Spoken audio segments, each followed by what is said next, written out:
अस्सलामु अलैकुम वरहमतुल्लाहि वबरकातुहू। अल्हम्दुलिल्लाह नहमदुहु व नस्तईनुहु व नस्तगफिरुहु व नुअमिनु बिही व नतवक्कलु अलैहि व नऊज़ु बिल्लाहि मिन शुरूरि अनफुसिना व मिन सय्यिआति अमालिना। मन यहदिहिल्लाहु फला मुदिल्ल लहु व मन युद्लिलहु फला हादिय लहु व नशहदु अल्ला इलाहा इल्लल्लाहु वहदहु ला शरीक लहु व नशहदु अन्न मुहम्मदन अब्दुहु व रसूलुहु अम्मा बाद। फ़ऊज़ु बिल्लाहि मिनश शैतानिर रजीम। बिस्मिल्लाहिर रहमानिर रहीम। इन्नमा अम्वालुकुम व औलादुकुम फितना। सदक़ल्लाहु मौलानाल अज़ीम व बल्लगना रसूलुहुन नबियुल अमीनुल मतीनुल मकीनुल मुबीनुल करीम व नहनु अला ज़ालिका लमिनश शाहिदीन व शाकिरीन वल्हम्दुलिल्लाहि रब्बिल आलमीन।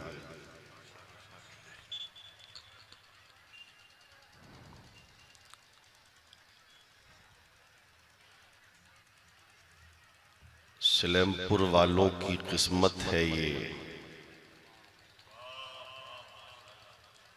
कि पहले से एक इदारा था यहाँ, लेकिन एक दूसरा इदारा नबी का घर गुलशने अख्तर रजा के नाम से खुल चुका है।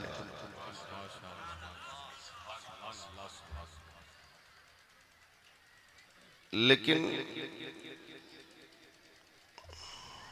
सुनने का जो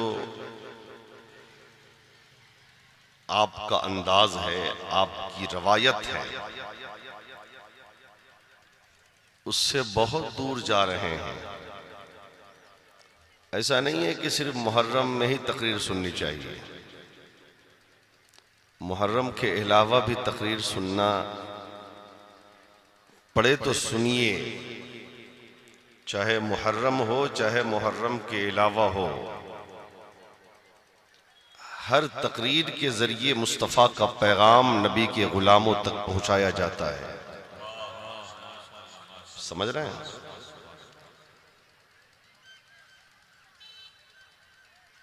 ईद के बाद फौरन ये जलसा इसलिए मुनाकिद किया गया है ताकि लोगों को मालूम हो जाए कि गुलशने अख्तर रजा की तामीर हो चुकी, मदरसा खुल चुका। अगर कोई बाप अपने बेटे को पढ़ाना चाहता है तो वो लेके आ सकता है। कोई बच्चा, कोई तालिब इल्म पढ़ना चाहता है तो वो दाखिला ले सकता है। और हजरात, बड़ा ताज्जुब होता है ये सुनने के बाद कि 1.5 महीना 45 दिन, गुफरान भाई ये भी बहुत बड़ा इदारा चला रहे हैं। दुआ कीजिए कि जो इनकी प्लानिंग है अल्लाह उसमें कामयाबी अता करे। समझ रहे हैं? लेकिन 1.5 महीने में 45 दिन में इतनी खूबसूरत इमारत। अभी मैं कमरे में बैठ के मुफ्ती शकील साहब से कह रहा था कि मुहर्रम में यही जलसा हुआ था, कुछ नहीं था। आज देखिए इतनी खूबसूरत इमारत है। ताज्जुब होता है ना जब एक नबी का वारिस, एक नबी का नायब, एक आलिम दीन मसलके इमाम अहमद रजा की तरवीजो इशात के लिए सर पे कफन बांध के निकल गया कि चाहे जो कुछ हो जाए, इल्मे दीने मुस्तफा का चिराग हर घर में जलाया जाएगा, हर दिल में रोशन किया जाएगा। तो हमारी कौम के गैरतमंद बेटों को भी चाहिए कि उस आलिम दीन का हर मोड़ पर साथ दे। मैं तो कहता हूं मौलाना मकसूदुल कादरी साहब एक अंजुमन का नाम है, समझ रहे हैं, एक अंजुमन का नाम, इसलिए कि जो काम पूरी कौम मिलकर नहीं कर पाती वो तन्हा इन्होंने किया है, समझ रहे हैं। अल्लाह खैर के साथ लंबी उम्र अता फरमाए। हम बात करेंगे आपसे इस पर, लेकिन जो लोग सड़कों पर, दुकानों पर, पान की दुकान पर हैं, उनसे गुजारिश करूंगा कि वो आएं। ये जलसा बहुत अलग हिसाब का जलसा है। आज आपको सुनना होगा मदरसा है क्या, मदरसे की जरूरत क्या है और मदरसा का मकाम क्या है। मदरसे में पढ़ने वाले इस्लाम के शहजादों का मर्तबा क्या है, हमारे उलमा का मकाम क्या है, नाइबीन मुस्तफा का मर्तबा क्या है। और आज हमारा समाज, हमारा मुआशरा जिस दलदल में फंसा हुआ है उसको निकालने की सबसे बड़ी जरूरत है, और उसको निकाला कैसे जा सकता है, समझ रहे हैं। इसलिए आप तवज्जो से बैठें। इधर उधर जाने वालों से मुझे बहुत गरज नहीं है, लेकिन ना मैं आपके लिए नया हूं ना आप मेरे लिए नए हैं। लगभग 20 तकरीर आपने मेरी सुनी है, समझ रहे हैं।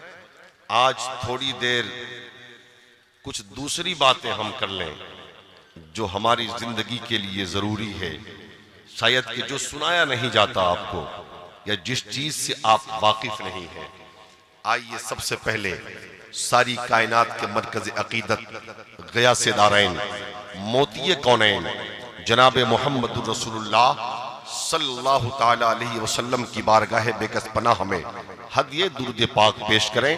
बावाज़ बुलंद पढ़ें, अल्लाहुम्मा सल्ली अला सय्यदिना व नबीना व हबीबिना मौलाना मुहम्मदिन बारिक वसल्लिम सल्लु अलैहि सलातुम व सलामुन अलैका या रसूलल्लाह सलातुम व सलामुन अलैका या हबीबल्लाह सल्लल्लाहु ताला अलैहि वसल्लम। मैं मुतमईन हूं शफाअत मेरे रसूल की है। मैं मुतमईन हूं शफाअत मेरे रसूल की है। रसूल मेरे हैं, जन्नत मेरे रसूल की है। रसूल मेरे हैं, जन्नत मेरे रसूल की है। और सुना दो उनको समझते हैं खुद को जो हाकिम। 2014 के बाद भारत में एक आवाज गूंज रही, फला को निकाल दो, फला को निकाल दो, फला तुम निकलो, फला तुम निकलो, फला तुम निकलो। क्यों भाई? ये जमीन हमारी है, ये धरती हमारी है, ये मुल्क हमारा है, ये इलाका हमारा है, ये जिला हमारा है, ये शहर हमारा है, ये कस्बा हमारा है, ये धरती हमारी है। उनके नाम ये पैगाम कि सुना दो उनको समझते हैं खुद को जो हाकिम। अरे जमीन खुदा की, हुकूमत मेरे रसूल की है। जमीन खुदा की, हुकूमत मेरे रसूल की है।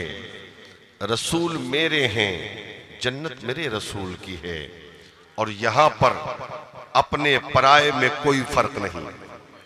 यहां पे अपने पराये में कोई फर्क नहीं। मुनाफिको, ये अदालत मेरे रसूल की है। मुनाफिको, ये अदालत मेरे रसूल की है। आप बोलेंगे, आप बोलेंगे कि बाबा बोलिएगा, जरा बोलिए मोहब्बत से या रसूल अल्लाह, और जोर से बोले या रसूल अल्लाह। देखिए मैंने बहुत तारीफ की है आपकी गायबाने में रुस्तम इकबाल साहब के सामने। आप पूछिएगा, लेकिन जो तारीफ की है उस हिसाब से आप सुन नहीं रहे हैं। शायद कि रमजान की वजह से भूल गए। क्या बोल रहा है? रमजान में तो हम लोग तकरीर भूल जाते हैं, हैं? जख्मी साहब का ससुराल है ना इस गांव में, हैं? ससुराल वालों की खबर लीजिए आप, समझ रहे हैं? जरा मोहब्बत से बोल, जरा मोहब्बत से बोले या रसूल अल्लाह। हजरात, इंसान दुनिया में दो चीजों से ज्यादा मोहब्बत करता है। किस चीजों से? दो चीजों से ज्यादा मोहब्बत करता है। एक माल से मोहब्बत करता है और एक औलाद से मोहब्बत करता है। किस चीज से करता है बोलिए? एक माल से करता है और एक औलाद से करता है। सख्त सर्दी के मौसम में अगर इमाम साहब ने कहा मियां फजर की नमाज के लिए क्यों नहीं आते, तो लोग कहेंगे, कहते हैं हजरत बहुत ठंडी है, बहुत जाड़ा है, बहुत ज्यादा धुल लगा है, डर लगता है कहीं जाड़ा ना लग जाए, कहीं ठंडी का एहसास ना हो जाए, इसलिए हम मस्जिद नहीं जाते नमाज फजर के लिए। लेकिन अगर ये ऐलान हो जाए कि 3 बजे भोर में दिसंबर जनवरी के मौसम में अगर तुम मधुबनी स्टेशन पे जाओगे फला जगह पे, तो तुम्हें 50,000 रुपए का इनाम दिया जाएगा या 1 लाख रुपए का फायदा होगा। ऐ सीलमपुर वालों, ये बताओ क्या कोई रुकेगा? न ठंडी का एहसास होगा, न जाड़े का खतरा होगा। वो 2 बजे रात में 50,000 1 लाख रुपए के लिए पहुंचेगा ताकि कोई दूसरा जाकर ले ना ले। ये दौलत से मोहब्बत का हाल ये है।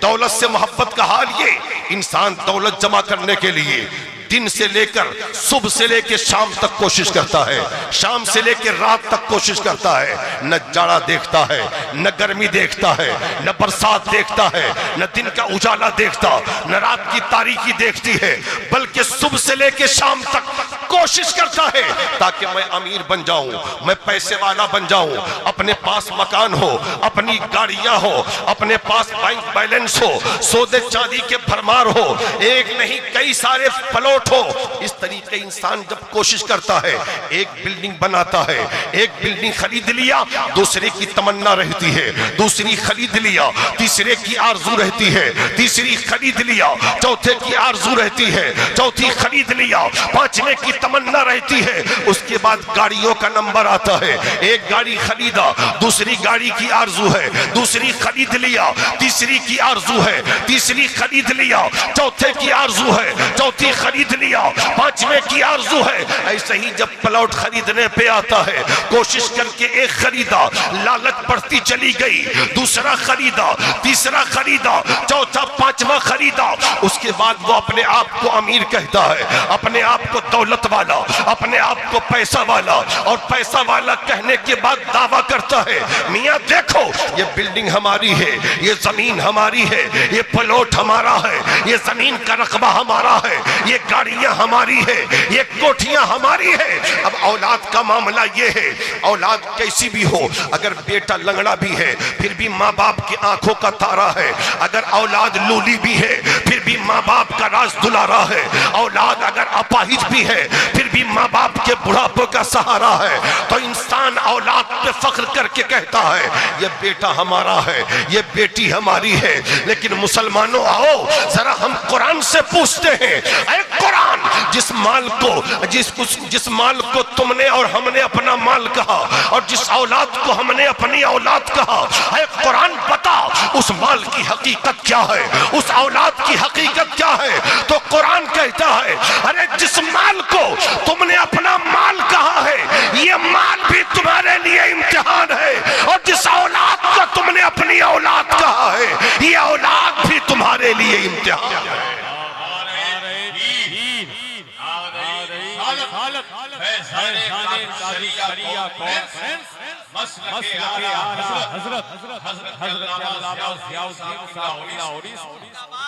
मतलब क्या है? अल्लाह ने माल दिया, अल्लाह ने औलाद दिया, एक वक्त मुकर्ररा के लिए, एक वक्त मुतय्यना के लिए अमानत के तौर पे तुम्हें माल दे दिया गया, औलाद अमानत के तौर पे तुम्हें औलाद दे दी गई। रब जब चाहेगा तुमसे तुम्हारा माल भी ले लेगा, तुमसे तुम्हारी औलाद भी ले लेगा। इसलिए अगर अल्लाह ने माल दिया है, अल्लाह ने औलाद दिया है, ज्यादा फख्र करने की जरूरत नहीं है, ज्यादा नाज करने की जरूरत नहीं है। अगर कभी माल की ज्यादती की बुनियाद पे तकब्बुर आने लगे, गुरूर और घमंड आने लगे, तो तुर्की का वो ज़लज़ला याद कर लेना, जिस 40 सेकंड के अंदर न जाने कितनी बिल्डिंगें जमीन के नीचे समा गई। जो घर वाले थे वो बेघर हो गए, जो गाड़ी वाले थे वो बगैर गाड़ी के हो गए, कितने बच्चे यतीम, कितनी बीवियां बेवा हो गई। और तुर्की के ज़लज़ले ने बता दिया, जब अल्लाह का अज़ाब आता है, न तुम्हारी बिल्डिंगें काम आएगी, न तुम्हारी गाड़ियां काम आएगी, न तुम्हारी दौलत काम आएगी, न तुम्हारी औलाद काम आएगी, न तुम्हारी जमीन काम आएगी, न तुम्हारी जायदाद काम आएगी। इसलिए अगर अल्लाह माल दे तो उस माल को नेक काम में खर्च करो, उस माल को नेक काम में खर्च करो। अगर अल्लाह ने माल दिया है, उस माल को अगर तुम मदरसे की तामीर में खर्च करते हो, मस्जिद के ताउन में खर्च करते हो, उस माल से तुमने किसी भूखे को खाना खिला दिया, किसी नंगे को कपड़ा पहना दिया, किसी बेवा के सर पे दुपट्टा डाल दिया, किसी गरीब की बच्ची की शादी में मदद कर डाली, अपने आलिम की किफालत की, मदरसे के बच्चों को खुश किया उस पैसे के जरिए, नेक काम में खर्च किया, तो सुनो, वो पैसा तुम्हारे लिए निजात का जरिया है। और औलाद का मामला ऐसा है, अल्लाह ने अगर बेटा दिया है, अल्लाह ने अगर तुम्हें बेटी दिया है, तो सुनो, उस बेटे को, उस बेटी को रब का कुरान पढ़ाओ। जरा जोर से बोले, रब का कुरान पढ़ाओ, रब का कुरान पढ़ाओ, हाफिज़े कुरान बनाओ, मुस्तफा की हदीस आलिम दीन बनाओ। आप कहेंगे मौलाना, सिर्फ मौलाना बनाने से काम चलेगा? सिर्फ हाफिज़े कुरान बना ले, डॉक्टर नहीं बनाए, इंजीनियर नहीं, प्रोफेसर नहीं, पायलट नहीं? मैं कहता हूं सब बनाओ ना, डॉक्टर भी बनाओ, इंजीनियर भी बनाओ, प्रोफेसर भी बनाओ, पायलट भी बनाओ, मास्टर भी बनाओ, लेकिन सबसे पहले अपने बच्चे को कुरान पढ़ाओ। आप कहेंगे मौलाना फायदा क्या? तो डॉक्टर की डॉक्टरी दुनिया तक, इंजीनियर की इंजीनियरिंग दुनिया तक, प्रोफेसर की प्रोफेसरी दुनिया तक, ये मालो दौलत दुनिया तक। लेकिन सुन, जहां पर सब खत्म होगा वहीं पर रब का कलाम काम आएगा। रब का कुरान कब? जब आंख बंद डब्बा गायब, रूह निकल जाएगी, ले जाके लोग कब्र में डाल के चले आवेंगे। बोला डॉक्टर साहब, बोला इंजीनियर साहब को, बोला प्रोफेसर को, कुछ फायदा होगा? लेकिन बुला ले हाफिज़े कुरान को, जोर से बोलो, हाफिज़े कुरान फिर दे। अगर खड़े होकर कुरान एक आयत पढ़ दिया, अल्लाह ढेरों सवाब अता फरमाएगा। और यकीन नहीं है तो एक बात सुन लो, एक अल्लाह के वली सफर कर रहे थे, सफर करते करते एक महल्ले से गुजरे, फिर महल्ले के कब्रिस्तान से गुजरे। कब्रिस्तान देखा, गेट पे खड़े हो गए, 3 मरतबा सूरह इखलास पढ़ा, कब्र वालों के नाम इसाले सवाब कर दिया। वहां से वो गुजर तो गए, 1 हफ्ते के बाद वो अल्लाह का वली लौटता है तो देखता क्या है कि वो अल्लाह का वली देखता यह है कि कब्र के मुर्दे आपस में कब्र से निकलकर झगड़ रहे हैं, एक दूसरे से कुछ छीन रहे हैं। अल्लाह के वली ने कब्र वालों से पूछा, ऐ कब्र वालों बताओ क्यों लड़ाई कर रहे हो, क्यों झगड़ रहे हो? कब्र वालों ने कहा सरकार हम लोग लड़ नहीं रहे हैं। कहा फिर कर क्या रहे हो? कहा सवाब आपस में तकसीम कर रहे हैं, नेकियां बांट रहे हैं। कहा कैसी नेकियां? कहा याद है हजरत, 1 हफ्ता पहले आप इसी रास्ते से गुजरे थे, 3 मरतबा सूरह इखलास आपने पढ़ा और पढ़ने के बाद आपने हमारी रूह को सवाब पहुंचा दिया था। अल्लाह ने 3 मरतबा सूरह इखलास पढ़ने की बरकत इतनी अता फरमाई, इतना सवाब अता फरमाया कि 1 हफ्ते से हम आपस में बांट रहे हैं, लेकिन सवाब खत्म नहीं हो रहा है। सवाब खत्म नहीं हो रहा है। अच्छा ऐसी बात है। देखा एक कब्र वाला आराम से सोया है कब्र में। बाबा एक कब्र वाला, अरे बोलिए ना जोर से, आराम से सोया है अपनी कब्र में। अल्लाह के वली ने पूछा, अच्छा जरा बता वो क्यों सोया है, वो नहीं आया?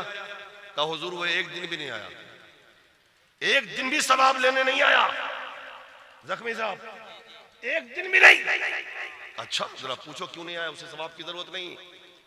लोग गए, कहा क्या बात है तुमको सवाब नहीं चाहिए? कहा नहीं, नहीं जरूरत का नहीं। कहा क्यों? कहा तुम लोग आए थे बगैर कब्र की तैयारी किए हुए, मैं आया था कब्र की तैयारी करके। मैं आया था कब्र की तैयारी करके। कहा कैसे? कहा सुन, तू भी दुनिया में था, मैं भी दुनिया में था। तू अपने बेटे को जहां पे डॉक्टर बना रहा था, इंजीनियर बना रहा था, प्रोफेसर बना रहा था, मास्टर बना रहा था, पायलट बना रहा था, जहां पर तुम लोग अपने बच्चों को इंग्लिश मीडियम स्कूल में पढ़ा रहे थे, कॉलेज में पढ़ा रहे थे, यूनिवर्सिटी में पढ़ा रहे थे, वहीं पर मैं अपने बच्चे को गुलशन ताजुशरिया, गुलशन अख्तर रजा में मदरसे की टूटी चिटाई पर बैठाकर रब का कुरान पढ़ा रहा था, रब का कुरान पढ़ा रहा था। तेरा बेटा डॉक्टर हो गया, तेरा बेटा इंजीनियर हो गया, तेरा बेटा अफसर हो गया, तेरा बेटा पायलट हो गया, तेरा बेटा मास्टर हो गया, लेकिन मरने से पहले मेरा बेटा हाफिज कुरान हो गया।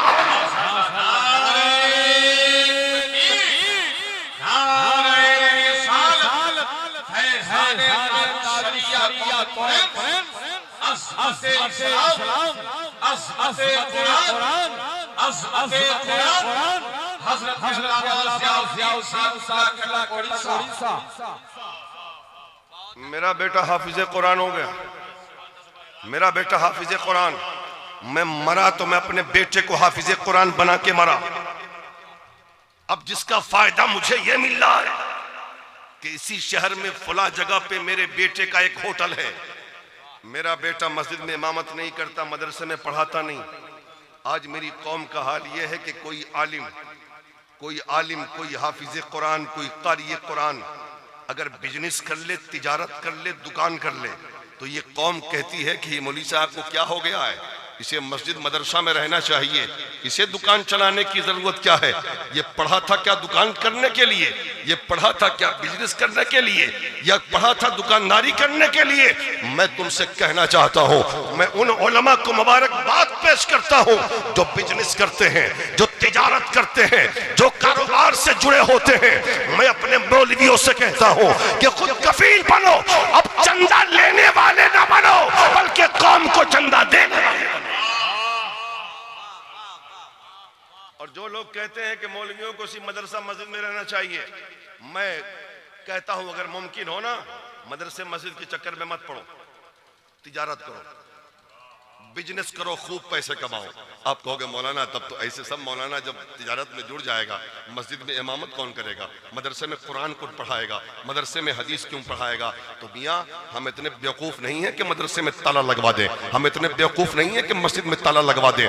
मैं कहना ये चाहता हूँ अपने उलमा से, पैसे कमाओ, अमीर बनो, साइकिल पे मत चलो, 4 व्हीलर खरीदो, अल्लाह तौफीक दे, तो 4 चक्के पे चलो, एक शहंशाह की तरह, एक बादशाह की तरह। इसलिए कि इस जमीन पर आलिम सबसे बड़ा बादशाह होता है, सबसे बड़ा शहंशाह होता है, सबसे बड़ा राजा होता है। अरे कोई 50,000 या 1 लाख कमा के भी वैसी शाही जिंदगी नहीं गुजारता जो एक आलिम 10,000 कमा के शाही जिंदगी गुजारता है।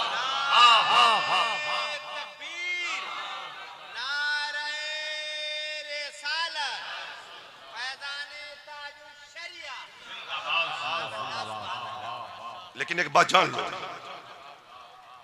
उसका कपड़ा देखो तो लाजवाब, उसकी टोपी देखो तो लाजवाब, उसका लिबास देखो तो लाजवाब, उसका दस्तरखान देखो तो लाजवाब, उसकी आवाज, उसके अंदाज को देखो तो लाजवाब।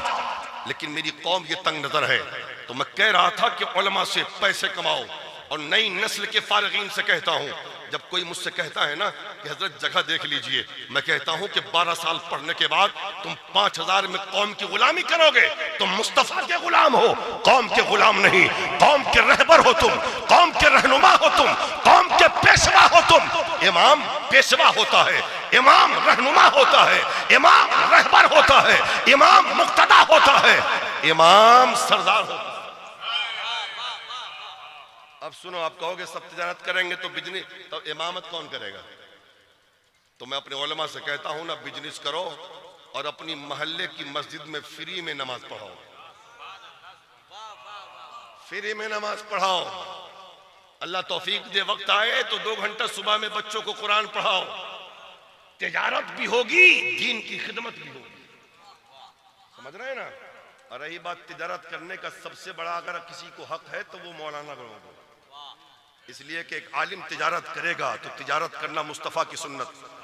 आलिम तिजारत करेगा तो झूठ नहीं बोलेगा, दगा नहीं करेगा, फरेब नहीं करेगा, इधर उधर की बातें नहीं करेगा, किसी को गलत सामान देकर अच्छे सामान का पैसा नहीं लेगा। सच्चाई और अमानतदारी के साथ वो जब तिजारत करेगा, अल्लाह बेशुमार बरकतें अता करेगा। समझ रहे हैं ना? तो वो कब्र वाले ने कहा, अल्लामा मकसूद साहब क़िबला, कब्र वाले ने कहा मेरे बेटे का फलां जगह पे होटल है, सुना मुझे क्यों जरूरत नहीं है दूसरे के सवाब की, कि जब मेरा बेटा सुबह होटल खोलता है ना तो काउंटर पे बैठने के बाद वो साथ में कुरान भी खोलता है, और खोलने के बाद कुरान की तिलावत शुरू करता है। दिन भर कुरान पढ़ता है वो, और रात तक कुरान पढ़ता रहता है। जब उसका कुरान मुकम्मल होता है तो वो अपना होटल बंद करता है, और बंद करने के साथ साथ उसने सुबह से लेकर रात तक जो कुरान पढ़ा मेरे नाम से इसाले सवाब करता है, मुझे रूह को सवाब पहुंचा देता है। अब बता, जिसका बेटा रोजाना पूरा कुरान पढ़ के अपने बाप की रूह को सवाब पहुंचाता हो, उसको दूसरे के सवाब की जरूरत क्या है? उसको दूसरे की सवाब की जरूरत क्या है? इसलिए मुझे किसी के सवाब की जरूरत नहीं है मेरे भाई। इसलिए कहता हूं अपने बच्चों को कुरान पढ़ाओ, अपने बच्चों को कुरान पढ़ाओ। लेकिन आज की हालात इतने खराब हो गए, आज की हालात इतने खराब हो गए कि कोई कुरान पढ़ाना नहीं चाहता। आज तो मदरसों के क़याम के मकसद को लोगों ने भुला दिया। आज सोचते हैं कि मदरसे के क़याम का मकसद क्या मालूम है? बच्चे होंगे मदरसे में, हमारे यहाँ जुमेरात को फातिहा पढ़ देंगे, हमारे घर में कोई मर जाएगा तो कुरान खानी हो जाएगी, मिलाद पढ़ देंगे, बस यही मकसद है मदरसे के क़याम का। हालांकि मदरसे के क़याम का मकसद कुरान खानी और फातिहा खानी नहीं है, बल्कि मदरसे के क़याम का जो मकसद है वो मकसद नबी के इल्म को फैलाना, कुरान को सीने में लाना, मुस्तफा की हदीस पढ़ाना, आलिम बनाना, हाफिज बनाना, कौम को मुक्तदा देना, ये मदरसे के क़याम का मकसद है। इसी मकसद के तहत अल्लामा मकसूदुल क़ादरी साहब ने गुलशन अख्तर रजा के नाम से एक मदरसा खोला है ना? अच्छा बोलो, सही सही सही किया कि गलत? सही है ना? सही है ना? काहे आहिस्ते बोल रहे हैं आप लोग? मदरसा खुला, सबको ताज्जुब हो रहा है, मुझे तो और ताज्जुब हो रहा है। समझ रहे हैं ना? लेकिन अल्लाह जिससे राजी होता है उससे दीन का काम लेता है। जब हौसले बुलंद होते हैं तो मंजिल आसान होती है। हिम्मत मर्दा मदद खुदा। समझ रहे हैं? मैं कहूंगा मियां, अपने उलमा का एहतराम किया करो, आलिम को मोहब्बत की नजर से देखा करो, आलिम को प्यार की नजर से देखा करो।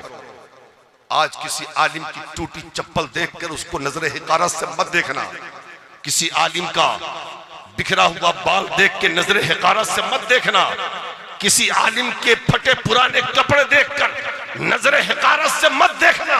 हो सकता है उसके बिखरे बाल तो हो सकता है टूटी चप्पल तो हो सकता है कि फटे कपड़े तो हो सकता है चेहरे पे तफक्कुरात के आसार तो हो सकता है कि वो झोपड़ी में रहता हो सकता लगता है वो सूखी रोटी खाता हो। ये तो तुमने जाहिर देखा, लेकिन ये भी हो सकता है कि जब पूरी दुनिया सोती है तो ये आलिम मुसल्ला बिछाकर सजदे में सर रख के अपने रब से बातें किया करता हो, अपने रब से हम कलाम हुआ करता हो, रब की बारगाह में सजदा किया करता हो, रब का महबूब बंदा हो।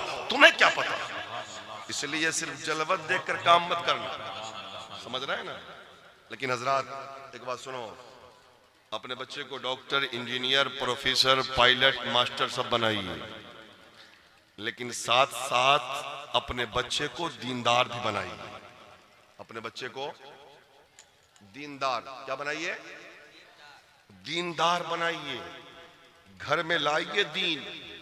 हमारे घरों से आज जो ये जलसे का जो माहौल देखिए, अभी जलसा शुरू हुआ है, अभी इस जलसे के मेन खतीब का आना बाकी है।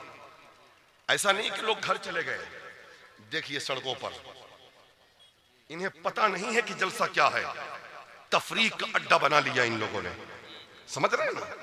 मजे के लिए लोग जलसे में आते हैं, हालांकि जलसे मजे के लिए नहीं होते, बल्कि जलसे उम्मत का रिश्ता गुंबदे खदरा से जोड़ने के लिए होता है। ये जलसा तफरीक का नहीं, जलसा तरबियत का है, समझ रहे हैं, सीखने के लिए है जलसा। लेकिन देखिए हालात, कोई भूजा खा रहा है, कोई मकई खा रहा है, कोई खैनी खा रहा है, कोई बीड़ी पी रहा है, कोई सिगरेट पी रहा है, कोई पान खा रहा है, कोई चाय पी रहा है। अल्लाह खैर करे। ये हालत है हमारे जलसों, समझ रहे हैं ना। और अभी बजा है 1:45, आधा घंटा मेरी तकरीर हुई है।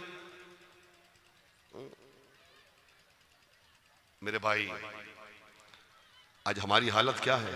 दीन से दूर हैं हम, शरीयत से दूर हैं हम। हमारे घरों में दीन नहीं, हमारे दिलों के अंदर दीन नहीं। और औरतें, खास करके नौजवान जो नस्ल है आज की, उनके बाल को देखो, उनके कपड़ों को देखो, उनका अंदाज देखो, उनका तौर तरीका देखो। उसे पता ही नहीं दीन क्या है, शरीयत क्या है, चूंकि दीन पढ़ा ही नहीं है। जलसों में तकरीर सुनते नहीं, जुमा के दिन मस्जिद में जाते हैं तो सबसे आखिर में और सबसे पहले भागेंगे, और अगर पहले पहुंच गए, फंस गए, तो वहां भी 2-4 बैठकर आपस में बातें किया करते हैं। वो सुनते ही नहीं तकरीर, वो सोचते हैं कि अरे मौलवी तो वही पुरानी बात करता है, नमाज पढ़ो, रोजा रखो, चेहरे पे दाढ़ी सजाओ, टोपी पहनो, समझे ना। ये सबसे तो पुरानी बातें हैं, यही सब तो बातें। मैं कहता हूं मेरे भाई, जरूरत इस चीज की है आज कि हम दीन समझें और दीन समझकर दीन पर अमल करें। तो कह रहा था मैं कि दीन लाइए अपने घरों में, और सिर्फ दीन नहीं, अपने बच्चे को डॉक्टर, इंजीनियर, प्रोफेसर, अफसर बनाने के साथ साथ अपने बच्चे को आशिक रसूल भी बनाइए। क्या बनाइए? आशिक रसूल बनाइए, आशिक रसूल बनाइए। क्यों? इसलिए कि अगर सिर्फ डॉक्टर होगा तो हो सकता है गुमराह हो जाए, सिर्फ इंजीनियर होगा तो हो सकता है गुमराह हो जाए, सिर्फ प्रोफेसर होगा तो हो सकता है गुमराह हो जाए, सिर्फ अफसर होगा तो हो सकता है गुमराह हो जाए, सिर्फ मौलवी होगा तो हो सकता है गुमराह हो जाए, सिर्फ मुफ्ती होगा तो हो सकता है गुमराह हो जाए, सिर्फ पीर होगा तो हो सकता है कि गुमराह हो जाए। लेकिन अगर डॉक्टर भी हो, आशिक रसूल भी हो, इंजीनियर भी हो, आशिक रसूल भी हो, पायलट भी हो, आशिक रसूल भी हो, प्रोफेसर भी हो, आशिक रसूल भी हो, आलिम भी हो, आशिक रसूल भी हो, मुफ्ती भी हो, आशिक रसूल भी हो, पीर भी हो, आशिक रसूल भी हो, तो दुनिया के जिस कोने में भी चला जाएगा उसका ईमान भी बचेगा, उसका अकीदा भी बचेगा।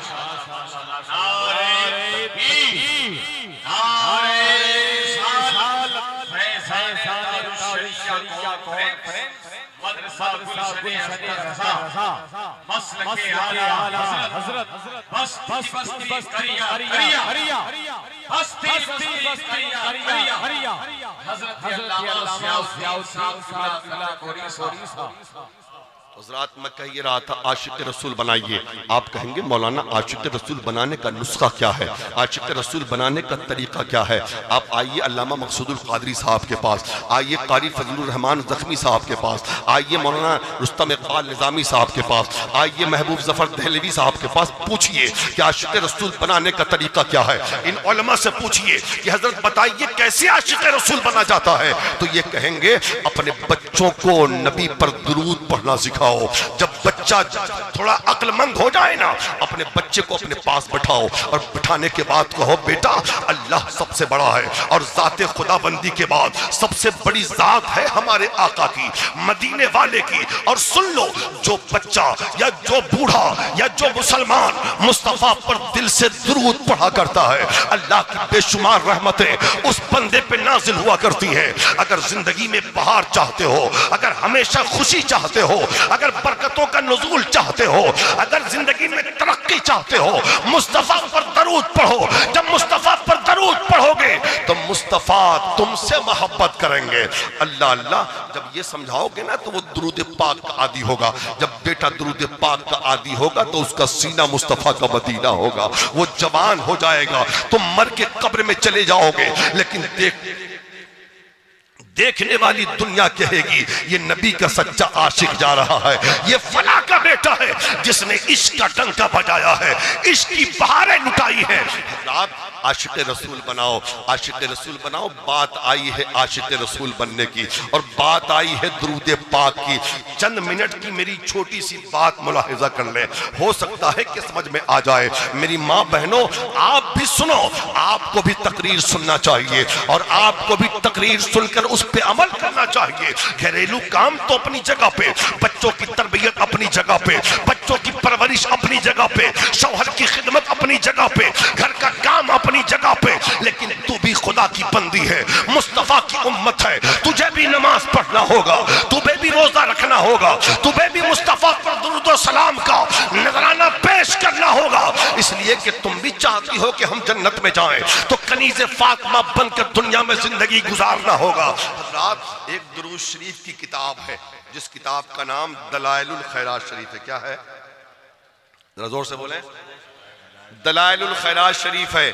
उस किताब में 800 दुरूद पाक है। कितने? 800 दुरूद पाक है। वो किताब शुरू भी दुरूद शरीफ से है और ख़त्म भी दुरूद शरीफ पर है। अल्लाह अल्लाह मेरे सरकार ताजुश्शरिया का जिस दिन विसाल हुआ वक्त मगरिब, ये तहकीक है कि बाद असर असद मियाँ सरकार ताजुश्शरिया को दलाइलुल खैरात शरीफ पढ़ के सुना रहे थे। सुभान अल्लाह। और एक तहकीक ये भी है कि उस किताब के हाफिज थे सरकार ताजुश्शरिया,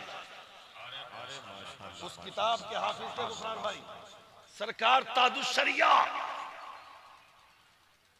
और आज भी सिलसिले चिश्तिया के बुजुर्ग उस किताब को वजीफे के तौर पे पढ़ते हैं। और बुजुर्गों ने फरमाया अगर दुआएं कबूल नहीं होती, परेशानी है, बीमार है, तमन्नाएं अधूरी रहती हैं, तो एक हफ्ते में उस किताब को पढ़ना है। सोमवार से शुरू करना है और सोमवार को ख़त्म करना है। उसमें बाब बांधा हुआ है, अव्वल दोम सोम वगैरह वगैरह। सोमवार को इतना, मंगल को इतना, बुध को इतना, जुमरात को इतना, जुमा को इतना, शनीचर को इतना, इतवार को इतना, फिर सोमवार को, और फिर आखिर दिन साहिब किताब के नाम से फातिहा करें, इसाले सवाब करें। और उस किताब के वसीले से जो भी नेक जायज़ दुआ अल्लाह की बारगाह में मांगी जाती है, अल्लाह वाले कहते हैं कि अल्लाह उस दुरूद की बरकत से कबूल फरमाता है। तो अल्लाह तौफीक देना तो मार्केट से वो किताब को खरीद लो और जिंदगी में एक बार पढ़ो, जिंदगी में भी बाहर, मर जाओगे तो कब्र में भी बाहर। उस किताब को लिखने वाले हैं मिस्र के बहुत बड़े आलिम हजरत शेख मोहम्मद बिन सुलेमान अल जजूली। बहुत बड़े अल्लाह के वली भी हैं, बहुत बड़े आलिम भी हैं। किसी ने उनसे पूछा कि सरकार इतनी अच्छी ऐसी किताब लिख दी जो दुरूद पाक से शुरू भी है, दुरूद पाक पे ख़त्म भी है, इस किताब को लिखने की कोई वजह भी है, कोई ख़ास बात है? कहा हाँ जी ख़ास बात तो है। कहा बयान कर दे वजह क्या है। अब जो उन्होंने बयान किया ज़रा दिल थाम के सुन लो।